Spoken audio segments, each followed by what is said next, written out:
listen, never in my life associated the word boring with baseball. We know what's up. Me? Yeah. Famous? Yeah. And I'm like giddy over there smiling like, we're about to win this shit. Did everyone give you crap? Give me a good host story. I'm not picking it up. We both love the game. We talk about it every day. Getting on baseball. Having some popcorn, you're fooling around your phone. I'd have to wait in line for 3 hours. Hang on, because it's about to be a wild ride. There's no human being on the planet I'd rather be talking to more than Brock Holt. Fact.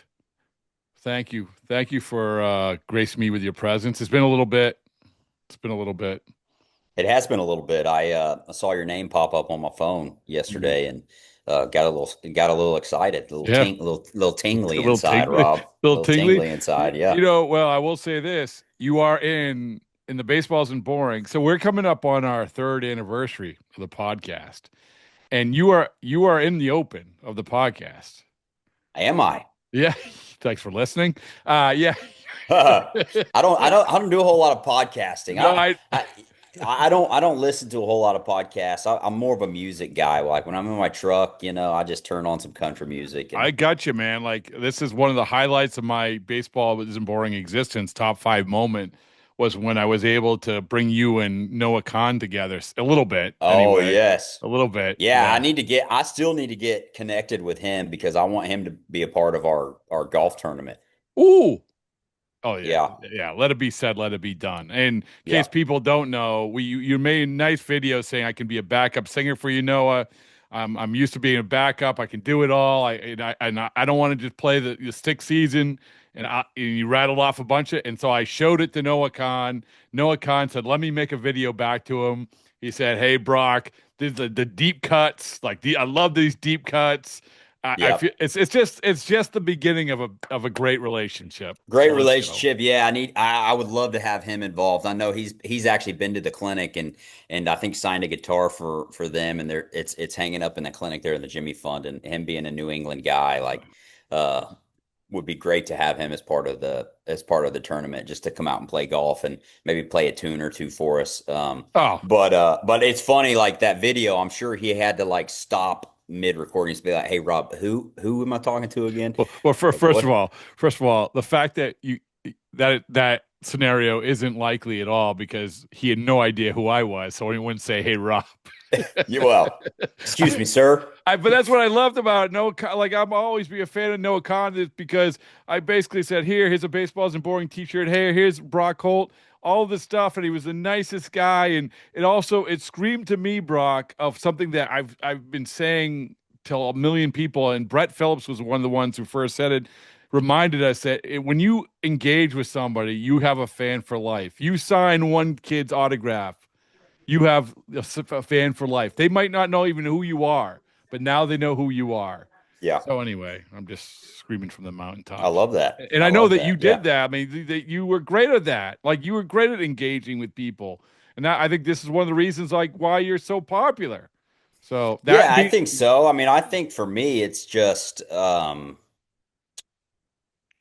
think as people, we're called to try and impact as many people as we can. And I say it all the time. I said getting to play for the Red Sox was an extremely I was extremely honored to be able to do that. I worked really hard in order to do that. But whenever you're a professional athlete, especially in Boston, people think you're a lot cooler than you actually are, right? And they kind of put you up on this pedestal. And for me, it's fortunate. I was fortunate to be able to do it. But I think with that, with that position comes responsibility, and you kind of, use your platform to, like I said, impact as many people as you can. And, I don't remember really any of the hits or plays that I made or didn't make, right? When I look back on my career, I remember the people who impacted me the most, my coaches, my teammates, people in the city, stuff like that. So the relationships and getting to know people and interacting with people is what's important when it's all said and done. Who was the first autograph you got? You ever remember that? Or one of them? Oh man, I used to go to the Rangers game all the time. We used to wait outside of their parking lot when they would pull out, and we would try and get autographs. I don't remember the first ever. Um, but and also like we would wait after the game sometimes, but we would never get there super early because it was so dang hot in Texas Yeah, in yeah, the yeah. in the Yeah. summer. So we try and get there right at game time, and then so. But I liked all like I was a Ranger fan. Like Oh, whoever was playing well, whoever's playing shortstop, whoever I got a foul ball. Royce Clayton, you remember that name, Royce oh, of Clayton? course, yeah, He hit me a foul ball, or he didn't hit me the yeah, foul yeah. ball. You caught a He foul hit a ball. foul. Yeah, he hit a foul ball, and I caught it, and I remember that Oh, like it's it the was best. yesterday. And I loved Royce Clayton at the time because he played shortstop for the Texas Rangers. So I've told this story. I've only caught one foul ball in my life. And that was actually, you probably were playing in the game. I was doing the broadcast with Dave O'Brien in Kansas City, this little booth in Kansas City. Salvador Perez hits like one that skips off the top of the screen. I stick my hand up and grab it. And I remember Torre Lavello was like, after like he literally getting on this top step. Did you catch that? They went down to the replay room to utilize the replay to see if I actually caught it or not. Anyway, no one cares and about we that. got it. We got it. We got Yeah, the I got catch. it, and then I Yeah, gave it to some screaming kid on the airplane to hopefully like keep him quiet. Didn't work. perfect. Yeah. Yeah. But by the way, the Rangers, you and I, something in common because to me that was some of my first autographs because my grandparents lived in Pompano Beach where the Rangers trained way back. I mean, they Okay. trained at like Yeah. it wasn't even a high school stadium. But Bert Campaneris, like, oh my goodness, yeah, it was before. That was Like, before. Yeah, that was before me. My growing up, my memory of Rangers like Juan Gonzalez, Rafael Palmeiro, Will Clark came in. it's a pretty good one. It's a pretty good run. Kevin Elster, Pudge behind the plate. Rusty Greer was a big. I Yeah. was a big fan of Rusty Greer. Yeah, Did those you ever guys, say man. to John Lester, you almost became a Ranger? You know about that? The No, I A-Rod, did. the A-Rod Oh trade. yes, yes, I do. Yeah, Yeah, yeah. yeah, Him yeah, and Manny, right? him and Yeah. Manny. Anyway, all right. Well, I do want to get to, you said right before we came on that you were fending off venomous spiders recently. Mm-hmm. I put that in my notes Yeah. because I feel that's pretty important It's that a good. Yeah, you're it's a protecting good your story. family. Yeah. But so a couple reasons, a couple things you're always on my mind, Brock. But these came particularly to my mind was when Shohei Ohtani had his game the other day, and they said it was the best postseason game of all time. I immediately thought came to my mind went to what I thought was the best postseason game of all time, and it was you hitting for the cycle. So now I will say this: I will preface these remarks by saying Shohei's was better. Yeah, I mean, you can't even put them I in the tried same. though. I tried. It's not even close, right? I Like, um, I mean, yeah, like striking out 10 people and hitting 3 home runs and hitting one out of the stadium, and like, yeah, you can't even compare the two. I would much rather have done what Shohei did than what I did. Well, if you package all your historic achievements together with the only person who's ever hit for the cycle in the postseason and throwing the slowest strike of all time, I feel like you're like the Shohei Ohtani in a different world, right? Yeah, in the get this guy off our TV world, like in that world, yeah, that's the world I'm the Shohei Ohtani in. Um, yeah, I mean, it's ridiculous what he's able to do on the baseball field. Like, I mean, I thought it was ridiculous that he started the game, struck out a guy, and then hit a leadoff home run. And I was like, dude, this is amazing. And then he goes on to strike out 10 and hit 2 more home runs, So, um, like talking with Mookie, still being close with Mook, he's like, dude, he's ridiculous. Like, it's no one is even close to what he is. That's amazing that Mookie's in awe of him. And Mookie, yeah, that's kind of kooky. and I'm I'm like that way with Mookie, right? So like me thinking Mookie is like top tier, way better than I could ever be, and then Mookie's telling me this guy is way better than I could ever be. It's like, dude, I mean, he's not even on the same planet as I. Like I played in the same league as him, but like there should be a separate league and he should be in it. So Well, okay, I will so say though, yeah, I'm 3 for 6 career off of Shohei, 500 batting average. you stole my Um, thunder. This is the build. This is by the time this yeah. podcast is over, Brock, you're gonna feel so good about yourself. Well, the only reason I know that is because I had some buddies texting me about Shohei the other day, and I looked up like I wonder like I know I had got a couple hits off of him. I wonder what, so I looked it up, and I was 3 for 6. I think I had a OPS over 1,000. So he's I not mean, that he's I not mean, that good, not that good of a pitcher. so in this imaginary league where he's playing in, you are also a high draft pick for that league. So congratulations. Thank But you, thank you. but what is there? Speaking of Mookie, was there something that Mookie did? So we focus. Oh, Todd, listen, good for Shohei, good for him. Like good for him. Okay. Yes. By the way, in the Joe Kelly house, which we have both slept and both stayed, Hmm. there is a bottle, a very expensive, I think Japanese whiskey, like that Shohei Ohtani brought over along with a Porsche, of course. Yeah, well, I was going to say there's also a car in the In the garage as well. Yeah. Yeah. So anyway, it's the 3 degrees of Shohei Ohtani in both of us. But with Mookie, what was it? Does something come to mind where you're like saying, "Oh my goodness, that guy's different"? Like you said, like he's your Ohtani, your Ohtani. The one that jumps to mind for me was a throw he made in Tampa, and I think you were on the team. You Yeah. remember Yeah. this? Yeah. From like literally the corner to third base. I mean, that was the one that jumped to mind. Was there anything for you? I think just his consistency and just him coming into the cage and saying how bad he was and how much he sucked because he went like 0 for 3 the night before and like just moping around, and then we go into the game that night and he gets 4 hits. It's like it was frustrating. Um, Granted, Mookie did work. He works hard. Yeah. But like I could work twice as hard as Mookie Betts and never be the athlete that he is or be able to do the things that he can do on a baseball field. That throw was unreal. I think some of the plays that he made, his base running, the 12 pitch grand slam Grand off a slam. hat was Yep. that was like other than like winning the World Series and like that, like I feel like that at bat for me was my like the highlight of my Red Sox career.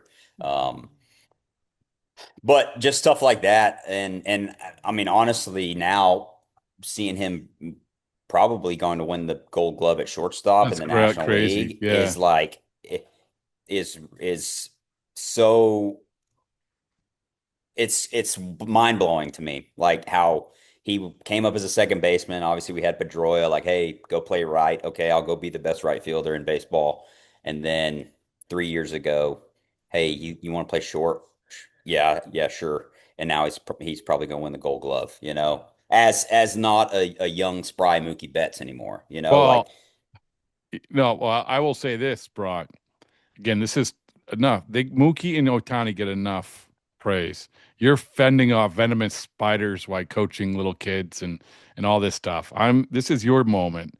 And that's I will true. also say this is that as much as we applaud Mookie for going to shortstop, I also did. This isn't just me. I referenced that I did broadcast.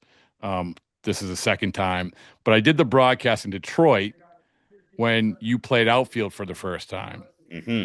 And that was the first time you had ever played outfield, right?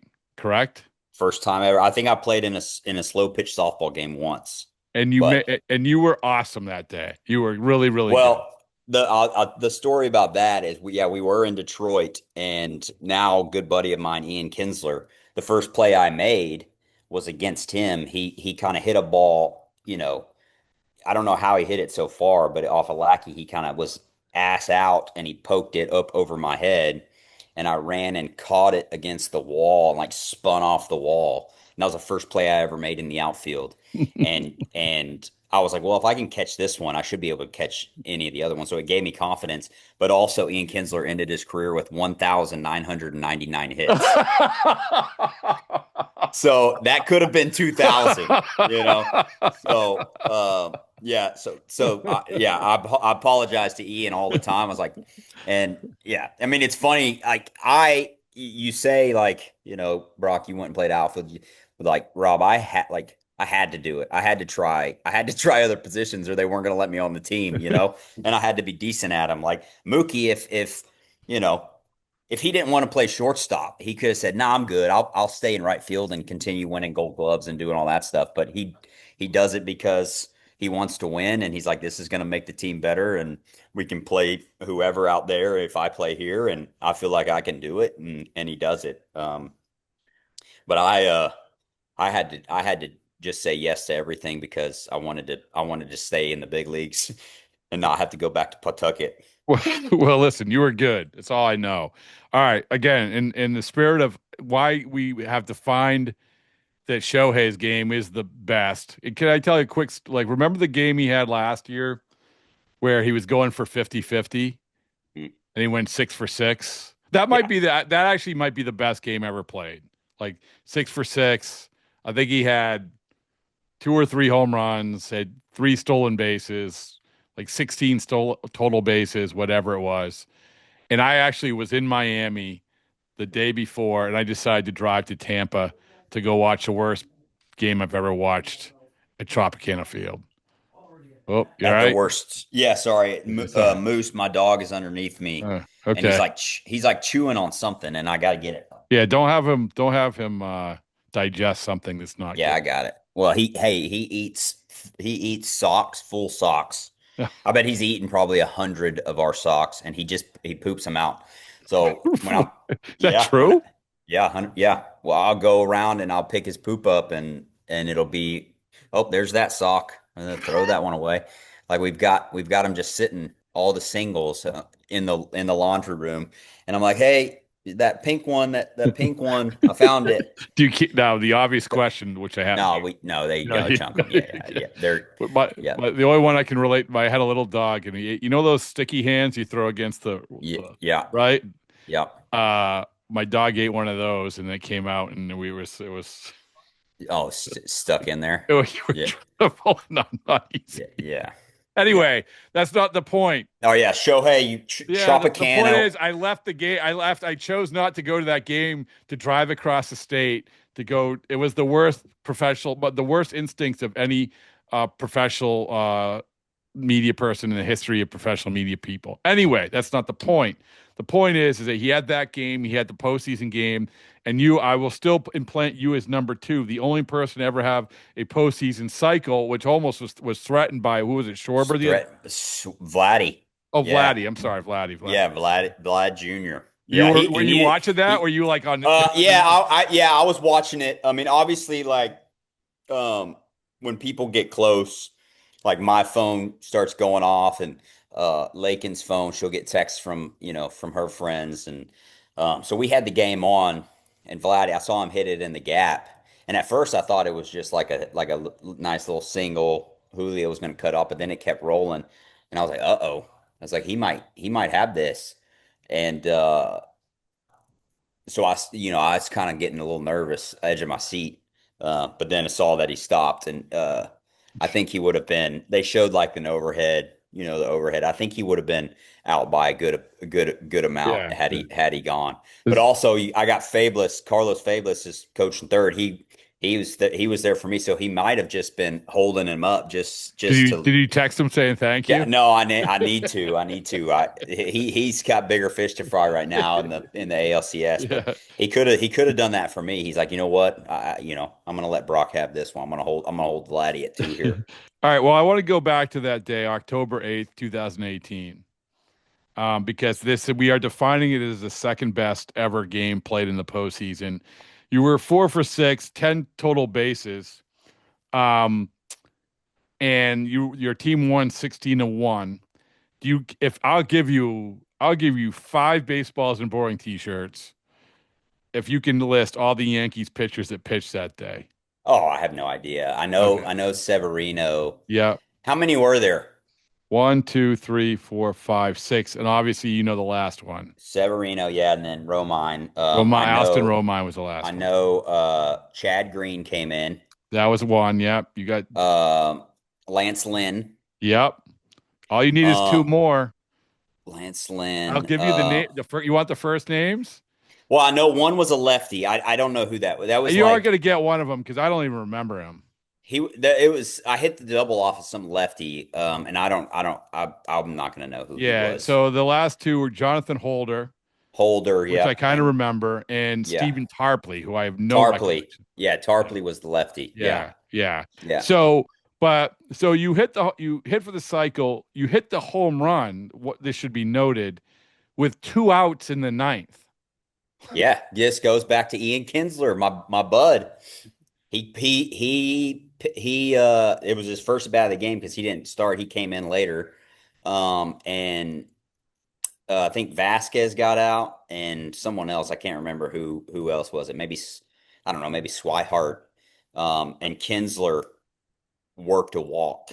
He walked. Which I mean, which is a game 16-1 or whatever. It was 14-1. People are like, really, really. yeah, he walked, and because I was fourth up in the inning, and Kinsler. All these stories go back to Ian, you know. So Kinsler worked a walk, got on base for me, and then I swung at the first pitch, and you know, the rest is history, I guess. 2-run homer, 2 outs, makes it 16-1. And then the next game, this always struck me as like what a heater Cora was on. Oh, yeah, He doesn't. He didn't. You don't start the next game. Like forget about. Well, and the thing is I knew I wasn't like. Oh, you did. Oh, like Cora was he probably still is, but he was the best about letting us know when where we were playing. So if he didn't tell me before I left the stadium, like on my way home, drive home, or on the bus back to the hotel, like I'd get a text message, second base tomorrow or whatever. Yeah. But he didn't even have to do that because like I knew CC was pitching game 4, Ian's going to play second, and that's just how it is, you know. So I mean, it's still a joke to this day. It's like, you know, we say first person to ever hit for the cycle in the postseason, and then get benched the next day. That record will never be broken, like ever. Like someone might hit for the cycle, but then they're playing the next day. They'll be in there the next day. and another funny thing is my numbers against Luis Severino were atrocious. I think I was like 1 for 16, 1 for 17, and it was like a joke with me and AC. Anytime Severino was pitching, I'm like, dang it, like I'm not gonna have a good day. So he texted me the night before, and I'm sure you've probably heard this story before because I've told it a lot, but he texted me the night before and he said second base tomorrow, and I responded, "Are you sure?" Because Severino was on the mound, and he, you know, yes, you're playing second. I was like, all right, cool. So anyway, we win 16-1. I hit for the cycle. I tell Kinsler, they're like, hey, I didn't know if I was going to play or not because my numbers are so bad. And I told him, like, when AC texted me, I said, are you sure? So that night after the game, he texts Ian, second base tomorrow. And Ian, are you sure? Because, you know, Brock just hit for the cycle, you know. So that's awesome. Yep, and he was sure, and I watched the game and rooted for my teammates, and we won game 4, and then went on to the championship series, and then that game we were just in Yankee Stadium, and I say this, you know, like I always love rating the postseason environments. Like I think Philly is really on top of you. Like really on top of you. Like they're trying to enact their will on you. Fenway kind of can be that same way. The Yankee Stadium, in the last 3 innings, it can be that way. Like I don't get the sense like the rest of the time isn't that way. So I do remember distinctly that game 3, they were loud. They were loud to start things out. They like that first inning or 2. We didn't. I think we scored one or two in the second or third inning of that game 3, but they were in it. And then once we, you know, I think in the 4th or so, we put up like 8 runs. and then it was silent from then You on out. remember the Nunez to Steve Pierce play, like Yeah. that inning. I mean, I still remember Kimbrel's arm was like a hose came off of it, and it was like 20 degrees. Yeah. I mean, that was, and I think other players admit it to me, like you don't typically get nervous, but that was like, oh man, this is. Well, yeah, and me and JD Martinez, like we were nervous because like he was DH and so he's not in the field, and I'm not playing game 4, and we're in the batting cage watching. If like something happens, we're moving to the dugout. We're watching there, then like we're back and forth, and we don't know where to sit, what to do, and because it's more nerve-wracking when you're actually not on the field because you can't do anything about it. You're just watching, So once that final out was made, and even more nerve-wracking is like Nunez, surprise, surprise, like almost got hurt on that play. So like if they challenge and he's safe, guess who's going to third? I am, and I'm shaking in my boots, like I didn't know he almost got hurt on it. Did he? well, yeah, because I think he kind of slipped a little bit, and I think he like might have rolled his ankle or done something. So that's There's two things I remember. Nicest guy, at least nicest guy. He is great. The nicest guy. Two things I remember was he would always like be crumpled to the ground somehow, like always. Well, that postseason, especially in the World Series, there was that one game. I think it was the 17 inning game. Yeah. Where he fell into the stands. They had to come out and check on him. Yeah. And there was a pop fly. He tripped over the mound. They had to come out and check on him. And then there was a play where he laid down a bunt. Or he pulled back. Dirt ball. I went to second. Catcher tried to pick it up and flipped him over. Yeah. They had to come out and check on him. Like they came out and checked on him for like 4 times in 2 innings. I don't mean to laugh. We were all like, Noonie, what's going on, dude? Like, stay on your feet, man. Is that and Moreland telling me that his I think it was Moreland that told me that the name that he put for his Starbucks order was always sexy. But yeah, sexy. Well, I called him Latin guy. I called him Latin guy because he called me white guy, little white guy. Yeah. He goes, what's up, white guy? I said, what's up, Latin guy? But Noonie, great teammate, good guy to have around, and I just saw him not too long ago. Oh, did you? Yeah, he always finished his sentences with 100%. 100%. He's awesome. So the other thing I wanted to talk about was, you were part of the last team to beat the Dodgers in a World Series, which is kind of nutty, right? Like as much success as they had. The Diamondbacks beat him a couple years ago in the postseason. That was the last team to beat him in a postseason series. But you were the last team to actually celebrate a last out against the Dodgers. And to go back to that, and I do want to ask you what that feeling is like, in all sincerity, like what that feeling is like for that last out. But to go back to that, in that World Series, you talk about Cora being on a heater. You didn't play until Game 3. Mm-hmm. Like you didn't play until Game 3. Now, which offers the opportunity for me to once again build you up. You played in 12 postseason games in your career. You know this, okay? You have a 297 batting average and a 976 OPS. Yeah, decent numbers. Decent. I wish I could have done that more consistently in like the regular season. Doesn't matter. I might still be going. Listen, images and a lot of times financial sustainability is always defined by October. So congratulations, 976 OPS. But you don't start until Game 3, and of course, Game 3 was the 18-inning game, where it says on your line you were up at that time. I think you had 7 plate appearances, second base, left field, right field, left field. Right? Okay, so I remember what Cora was doing when JD was in that game. That game, which was because he was playing the outfield, right? And so every time Machado got up, he would switch, which I thought was like this was going to be something everybody did forever, and nobody did it again. You remember this? Yeah. Yeah. So is that why you were left field, right field, left field? I don't remember. Probably. Yeah, Okay. probably. I All right. don't remember. And honestly, I don't remember playing right field. So Okay. I mean, I clearly did, but I only remember playing left field because I remember Yeah. Muncy hitting the home run over my head. But I think that is true. I think we would switch whenever What was what was that moment like when the Muncie hit it over your head?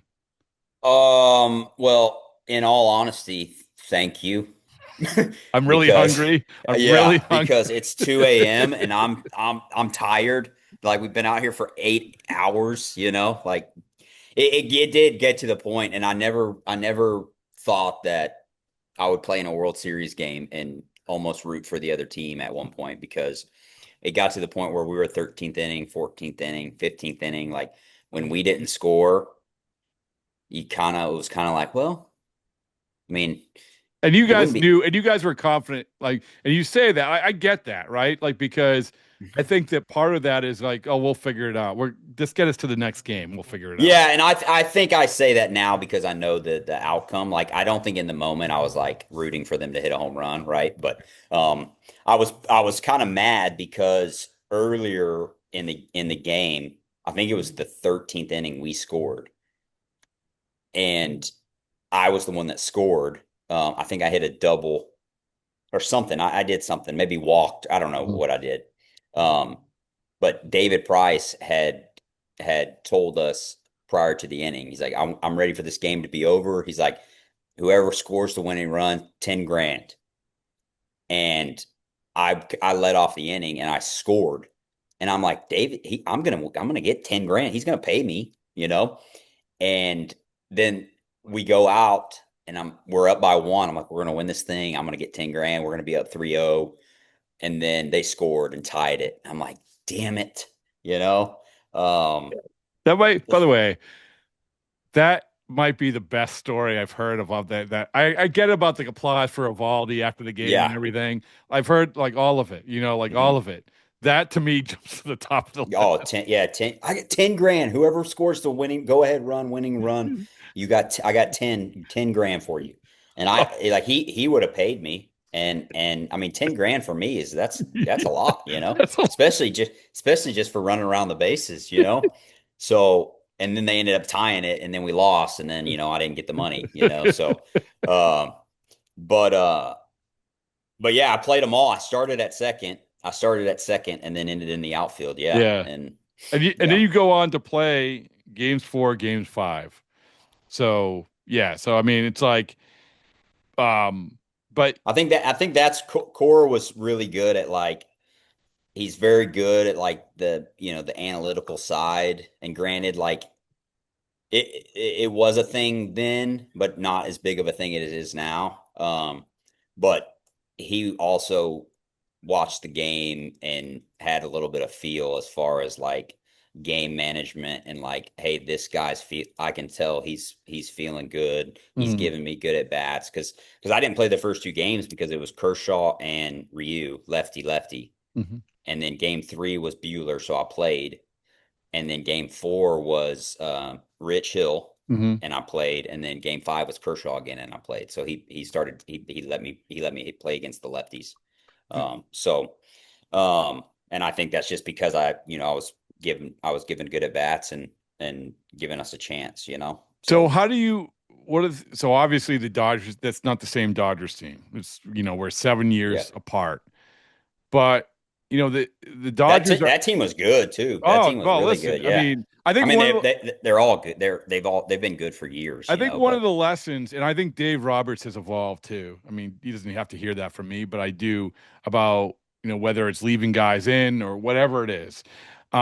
But really, like in that Dodgers team, it was, well, you have this lineup against this side, this pitcher, and last lineup against this pitcher. And it was so obvious that one lineup was better than the other. So, and then we've seen that a lot now. Okay, well, don't sacrifice everything if you actually have the better players. You know what I'm Well, yeah, saying? and that's that. Like we felt good about it because anytime Sale or Price pitched, like Bellinger wasn't in the lineup, like all their big lefties, Peterson wasn't in the lineup, and Yeah. it's like even with left on left, like those guys just they're the upside, is greater than, some of the right-handed batters that they played, and yeah, and I think that when you get to October, you play your best Yeah, players, I think and so. I think in season, I think you can be strategic and play things like that.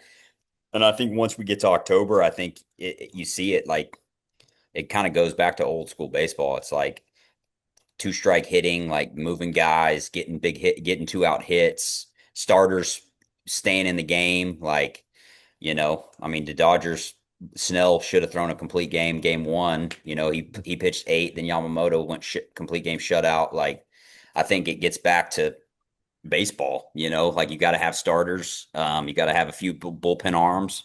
That's what we did too. Like Yeah. our lineup played.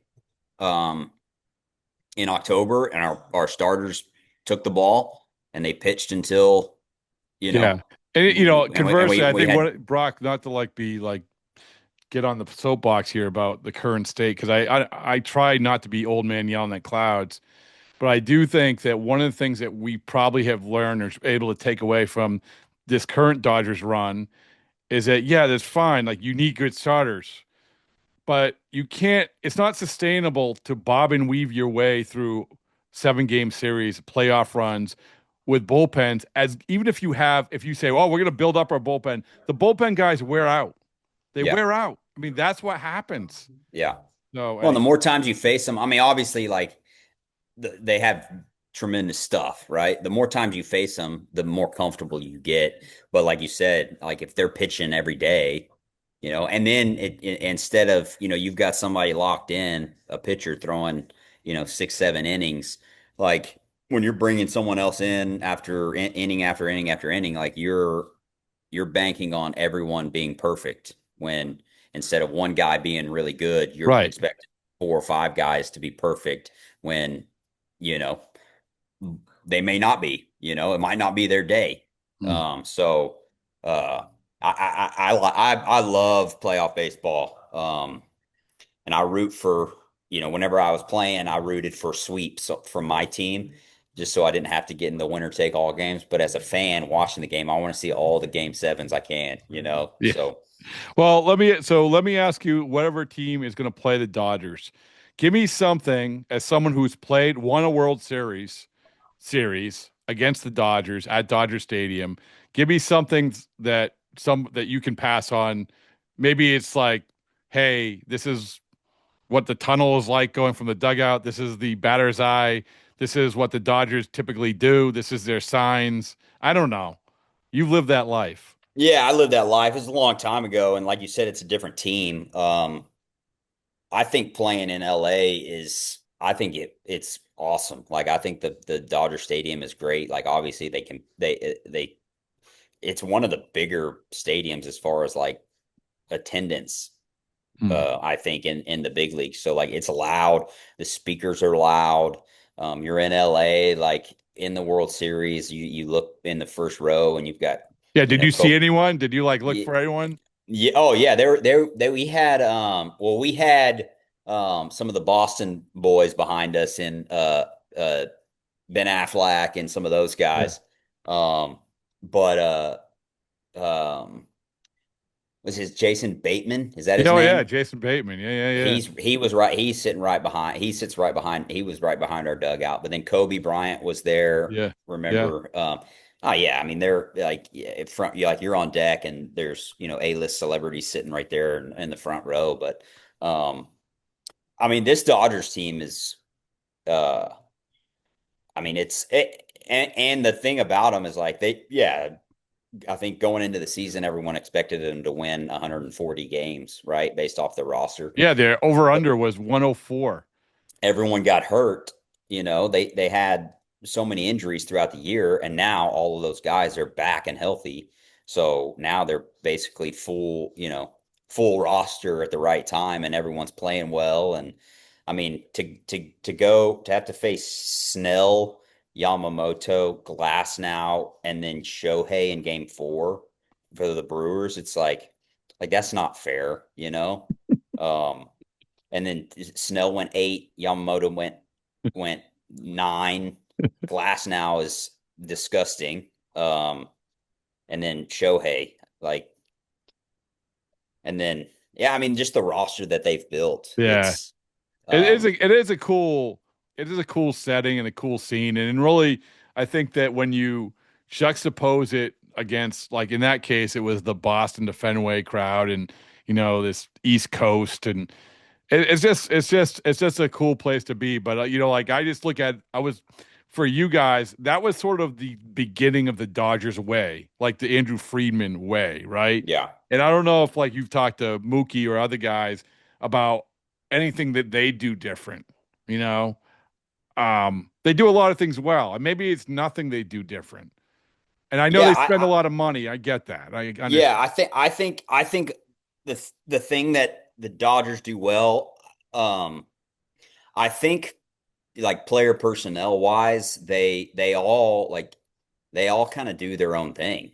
I think the players all have their own like little routines, and you know, uh, but I think they take care of the players. Like if the players want something or need something, or the players' families want something or need something, they Mm. make it happen. I think they did a whole renovation or something because, granted, it's Shohei Ohtani, but they Shohei needed to take a nap or something, and they built up something. Or like, I Yeah. think they're really good. I think they're really good with the families. I think they take care of their families. So like, I think that takes some pressure off of players knowing that their families are well taken care of. Mhm. Because all that stuff behind the scenes it's real. It's like, Yeah.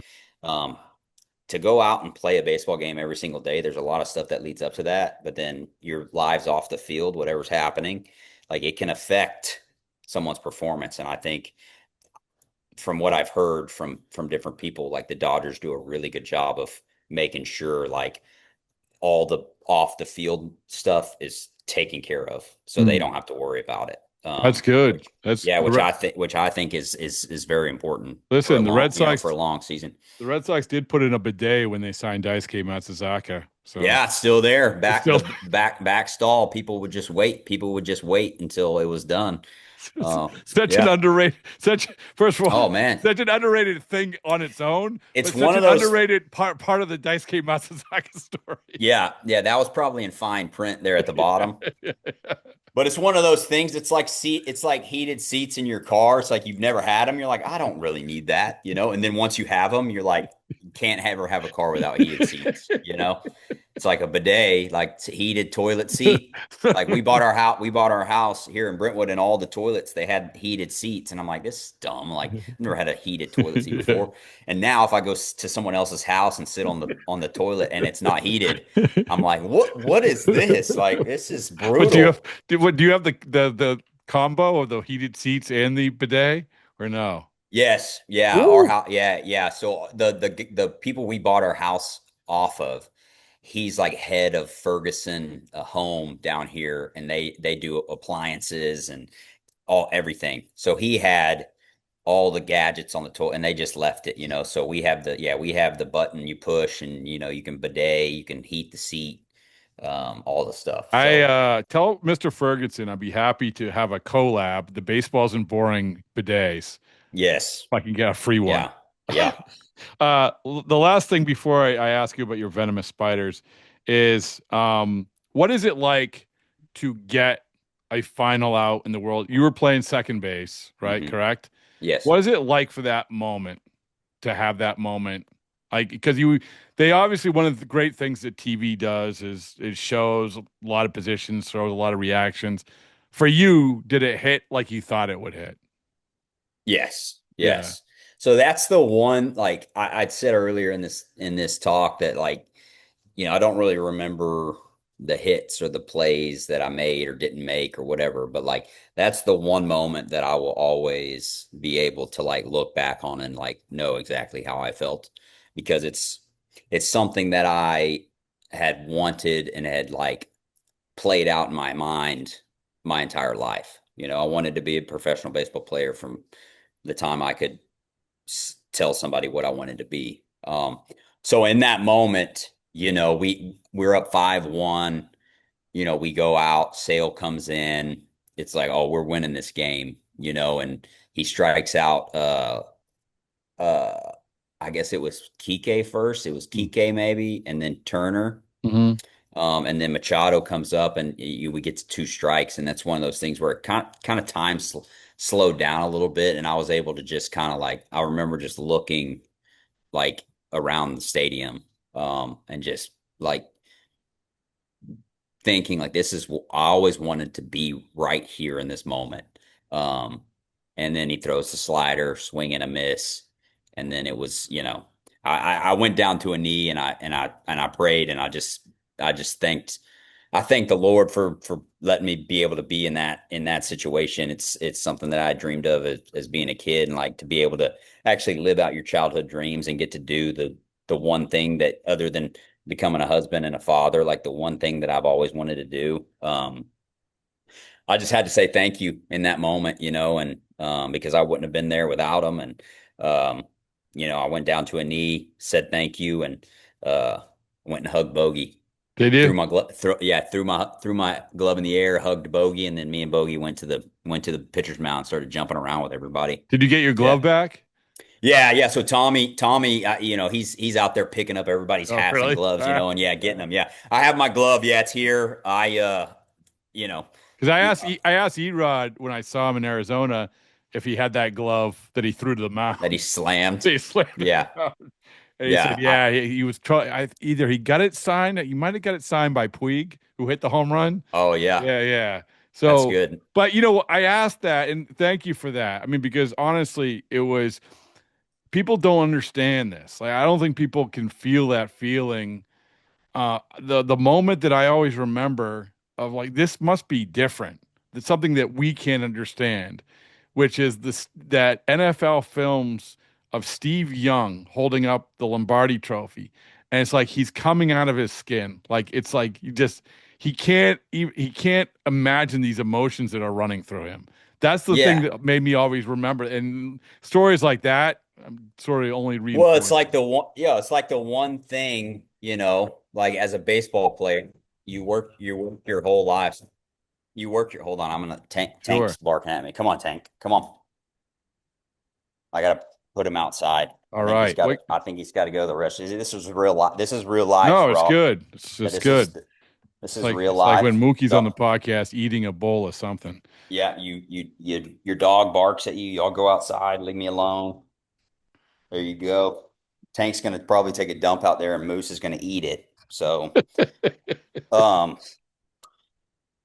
no, what I was saying is like it's the one, as a baseball player, from the time I was a kid, right? I wanted to be a professional baseball player, and like what does that entail? Like I want to be a professional baseball player. I want to win the World Series. So it's like that one thing that you've worked your entire life to do, and you did it, and I think that's how everyone feels in that moment. So for me, obviously, like I got a ring for the 13 team because I was up and down that year, but I didn't make the roster. I didn't travel with the team, so I was on the couch watching the World Series like everybody else. But like to actually be in that moment and get to be on the field, that's and I'm so thankful that I got to, like, I was on the field and at second base. Like I would have been thankful to be in the dugout and run out, but like to be able to be there and to be in that position and get to look around and just kind of soak it in that moment, because that's the ultimate goal from the time you decide you want to play baseball. Like you want to win the whole thing. And just to get to do it with that group of guys made it that much more special. Like that 18 team they were great. It was a fun team to be on. I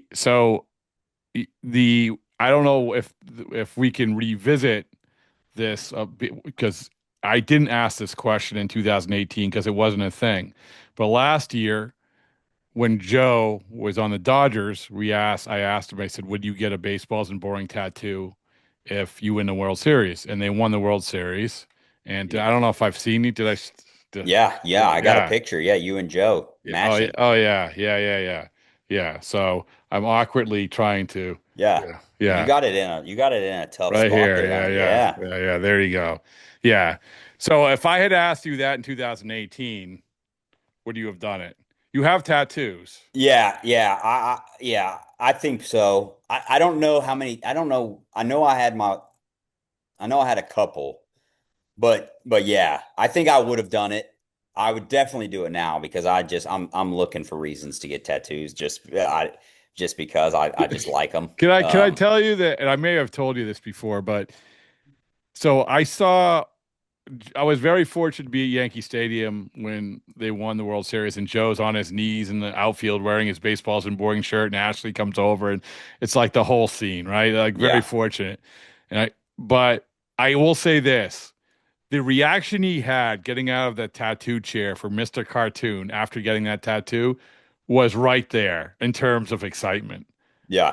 Yeah. So yeah, I don't know. I only have one. I don't know what it's like. I'm like No, it's there's something about getting a new tattoo, man. Obviously, like I would like them more if they didn't take so dang long to get. Like it's hard for me to sit in a chair for 8 hours and like just have someone just scraping my skin with needles. yeah It's yeah man, it and hurts. yeah, they're not. They're people who say they don't hurt is they're lying because they do. They hurt worse in certain spots, but yeah, I love tattoos. Anybody that I pass on the street or that's in a coffee shop or whatever in the store and they have tattoos, like I'm the guy staring at them. Oh Um, Probably like they probably think like, look, this guy thinks I'm a freak because I got all these. I was like, no, I just want to look at your oh tattoos. dude, like I well, now that I have one part of the club, and we all already have a couple commitments from the Dodgers guys, Kopech, Banda. They're all getting baseballs and boring Yeah, tattoos. And I asked David Popkin, the hitting coach of Toronto. I didn't know him at all, but I was interviewing him, so I was asking him. But he has such a next level Bruce Lee tattoo. I mean, I really. can't. Oh, I mean, whenever I see him again, I'm like, this is going to be an entire podcast about this Bruce Lee tattoo. So here's the opportunity. You're coaching your son's team. What's the name of the team? Team War Stick. Team War Yeah, Stick. Team War Are Stick. they playing in a tournament, or are they playing in a We league? we have our first tournament. Yeah, we have our first tournament. It's just a fall tournament, little Halloween bash Okay. tournament. My expectations aren't high, right? This is the first year kid pitch, and we haven't played any games yet. We've got a scrimmage tonight, but we've only scrimmaged a couple of times, so expectations aren't high. But Well, I was just I would gonna. get I would get a war stick tattoo, and I actually back to Kinsler. He's a big investor. Ben Jenkins is actually the founder CEO, but Kinsler and Jack White, the musician, Yeah. they are majority owners, and I recently just invested in Warstick not too long ago. So I've got some skin in the game. Not a lot of skin. Not a lot of not. Ben calls me the particle owner because I'm not quite. I don't have quite enough to be part owner, so I'm particle. Um, but I would get a Warstick tattoo. Yeah, All support right. the brand. You know. All right. Well, I'm not going to say don't do that, but if you also want to win another championship, baseball's and boring tattoo is there to be had as well. Yeah. So, you've been very generous with your time, and I want to ask you about your venomous spiders, but in synopsis, you're moving in a new house, or you're having your house renovated. You had a rental house, and you had to move out of that rental house because you had venomous spiders in your house. The only question I have is, how did you find out they were venomous spiders? Well, so here's the deal, Rob. I'll give you a little short story here. So yeah, big renovation at the house. What started as I want a golf simulator turned into completely gutting the entire house. Addition, new kitchen, living room, like we did it all. The only thing we didn't touch is the upstairs. So it's gonna be great when it's done, but it's taken a little while. So we moved into this rental house and the boys yelled upstairs one night, "Spider!" So I go up there. They were like, "Kill it." We think it's just, like a daddy long leg or something. Just kill it, get rid of it. So they did. The next night, "Spider again." So I ran up there and I killed it and I looked at it. And growing up in Texas, like we had tarantulas, we had big black widows, we had brown recluse spiders. And I remember learning, like, obviously the black widow, black with the red underbelly, brown recluse looks like it has a fiddle on its back, like a violin. And I look at this tissue paper and I'm like, so then I get my phone and I Google brown recluse and I'm like, that's a brown recluse. That's probably not good. Lakin was in the shower. So I go and I say, hey, that spider, I said, that was a brown recluse. She goes, no, it wasn't. I go, yeah. And turns out brown recluse are very common in Tennessee, but they shouldn't be as common as they were in that house. So we call a exterminating pest company and they come out and they're like, oh, it's bad. They went up into the attic. They're like, it's bad. So they give us a quote, like, this is what it's going to take to get rid of them. We're like, okay. We tell the landlord, he's like, I'm not spending that much money. So he like hires another company to come in and do like a cheaper Band-Aid over a bullet hole type treatment. And it didn't work at all. They put out these sticky traps, these little square sticky traps, like around the baseboards upstairs in the attic. We were catching on these little things, and they weren't baited traps. They were just pads with, if the spider walked across it, boom, they would get stuck. Yeah. And brown recluses, they eat each other. So like when one would get stuck, then they'd come and then the other ones would get stuck. We caught, I think the first month we caught like 80 something in these traps. The company came out, took all the traps, set new traps. The next month we caught 140 something. Then and at this point we're still communicating with the landlord, like, hey, why are you not moved out? Well, because I don't know. Lakin wouldn't sleep upstairs in our bed. Me and Ripken slept upstairs with me in our bed. We risked it because that's where the majority of them were, because they were coming from the attic, so they were coming down. Lakin and Griff slept on the couch in the living room for like 5 months.